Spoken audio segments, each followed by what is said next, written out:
You've already learned most of the ways that we're going to learn for making ketones and aldehydes, but we'll learn a new method for each of those functional groups. But before we do that, let's review our methods for making ketones.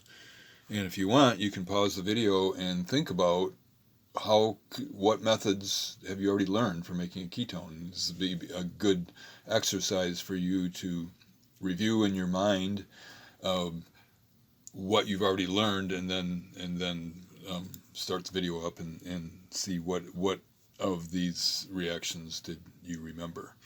And it's always a good idea to group things in your head. I mean, if you're making ketones, if you need to make a ketone, then you should think, I know 4 ways to make ketones, and then review them in your head. So it's like when we just finished this exam on ethers, what you should have had in your head before you came to the exam is, I know 3 ways to make ethers, and this is, if it's a symmetrical ether, I use this method. If it's got a primary group on one side or the other, I use this method.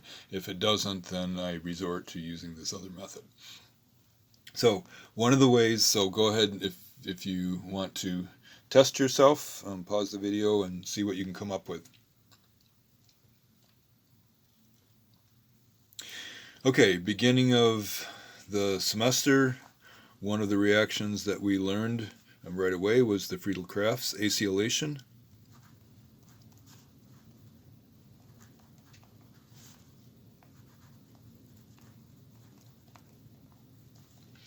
Which that is obviously aromatics. So if you want to make a ketone that has a phenyl group on it and then some other group, so this will Fenyl, this makes phenyl ketones. Okay, so here is your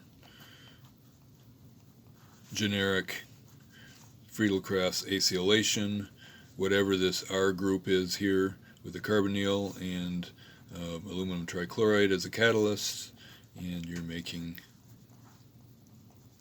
a ketone with a phenyl group on, and then whatever other alkyl group that is there. The first method you learned for making ketones was way back last semester, and that was hydration of alkynes. And it's most useful for terminal alkynes. And if you're using terminal alkynes, then that is going to give you methyl ketones only. So this is a way of making phenyl ketones. This is a way of making methyl ketones. And so here we are with a terminal alkyne. And remember what reagents we used for that? Sulfuric acid and mercury sulfate, along with the water. And so that turns this carbon into a carbonyl and adds hydrogens, 2 more hydrogens to the other one, and makes a methyl ketone.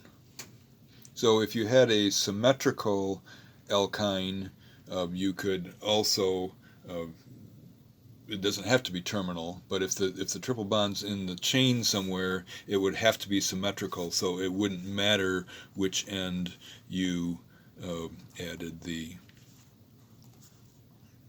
which one of these you made into the carbonyl.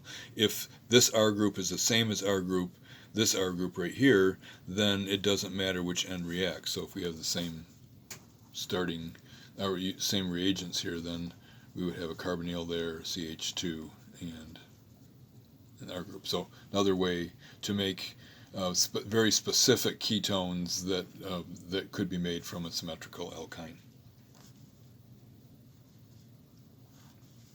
And then most recently, we learned in the alcohol chapter oxidation of what kind of alcohols? only secondary alcohols. And that just, I mean, you can make all kinds of ketones from that. So general ketone. So this is generally very useful and extremely useful, because if we're building a ketone molecule, we can make it from a secondary alcohol, which we can make from a Grignard reaction, and work backwards that way. So our general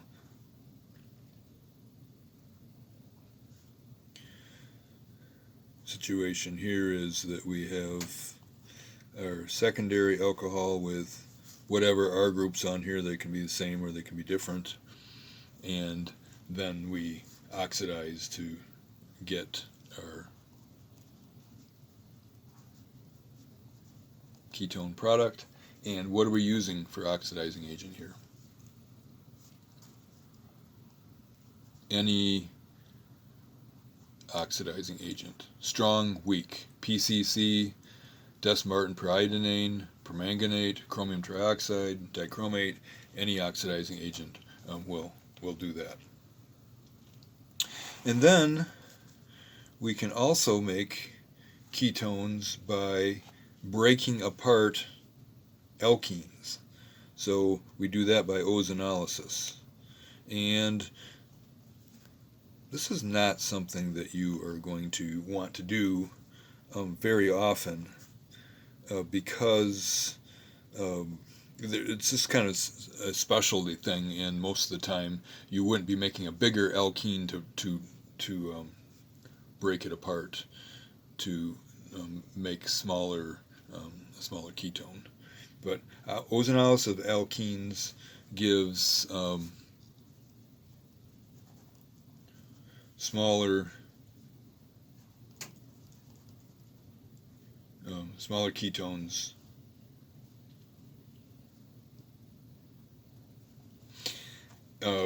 So, example,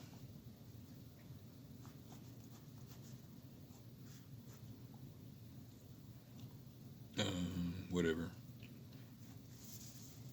So if we do the ozonolysis, here we're adding ozone in step number 1 and zinc and H3O in step number 2, breaking this apart and making on one side a carbonyl and then on the other side a carbonyl with whatever groups are attached there. And again, this is not particularly useful in the scheme of synthesis, because here we built this bigger molecule, then we're ripping it apart, and if it's not even symmetrical, we get two different ketones and mixture, and yeah, it's not really very useful. But if we have a cyclic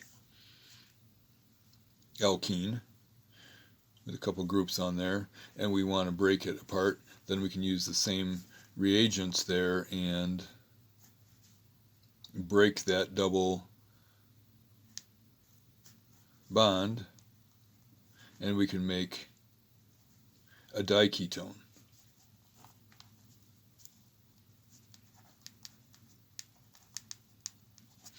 So this is kind of a specialty thing. So if you wanted to make a diketone, then you can make it by opening up a cycloalkene.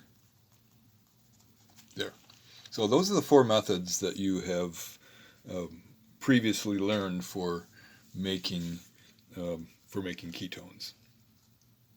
And there is one more method that we will start the next video with that you have not previously learned, and that is using the Gilman reagent, cuprates reacting with acid chlorides to give ketones.